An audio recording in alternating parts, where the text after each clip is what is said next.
পাশের রাষ্ট্রটি ভারত সরাসরি তাদের গালে চট্টপাঘাত করা হয়েছে।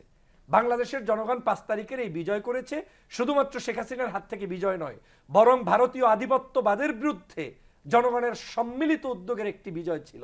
সে কারণেই ভারত এখন আমার বাংলাদেশের নামটা বিজয় দিবসে লিখতে পছন্দ করে না, কারণ তারা এখন স্বীকারই করতে চায় না। মূলত তাদের ঘুম নষ্ট হয়েছে, মূলত তাদের অবস্থান নষ্ট হয়েছে। এই 600 মানুষ সহ সকল ধরনের খুনিদেরকে সরকারকে অনুরোধ করব, যদি আপনারা আজীবন মানুষের হৃদয়ে স্থান অর্জন করে থাকতে চান তাহলে উচিত হবে তাদের তালিকা প্রকাশ করেন, তাদেরকে দ্রুত আইনের আওতায় নিয়ে আসেন। এখানে কোনো ছাড় নাই, আপনি প্রয়োজনে আইন আদালতে ছেড়ে দিন।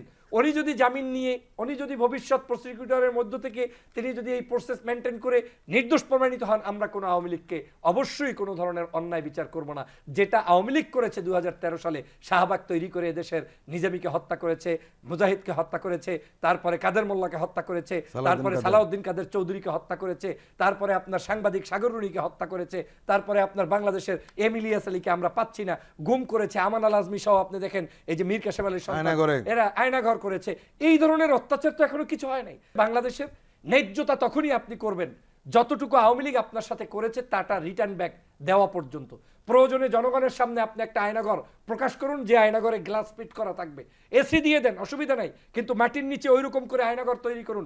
ওই আয়নাঘরে ওবায়দুল কাদের, শেখ হাসিনার মতো খুনিদেরকে অন্তত পক্ষে পোলাও ভাত কোরমা দিয়ে রাখেন, তারা ওখানে থাকুক। 1 বছর, 8 বছর, 5 বছর থাকার পরে আমরা দেখতে চাই তাদের চেহারার কালারটা কেমন। আমরা তাদের কাছে ওই রকম আওয়ামী লীগের মতো আয়নাঘর বানাইতে চাই না, কিন্তু অন্তত পক্ষে জাতি জানুক যে আয়নাঘরের শাস্তিটা কি হয়। তাহলে তারা বুঝবে যে মানবতা অপরাধ কতটা জঘন্য এবং কতটা তারা নিপীড়ন করেছে এদেশের জনগণের উপরে। আপনি কি মনে করেন স্ত্রীর সাথে সম্পর্ক নাই, সন্তানের সাথে সম্পর্ক নাই, কারোর সাথে দেখা করতে দিচ্ছে না, বাংলাদেশের রাজনীতির কি পরিবর্তন হচ্ছে না সেইটা পর্যন্ত আয়নাঘরের মানুষ জানে না। বেঁচে আছে কিনা না আছে তারা তারা জানে না, কিচ্ছু তারা জানে না। এমনকি আপনাকে বলবো কি, 5 তারিখে যে বাংলাদেশের বিজয় হয়েছে সেইটা আয়নাঘরে যারা ছিল তারা জানতো না। 5 তারিখের পরে তাদেরকে যখন আয়নাঘর থেকে টেনে বের করা হচ্ছে তখন তারা মনে করেছে this is their last day and they will kill them.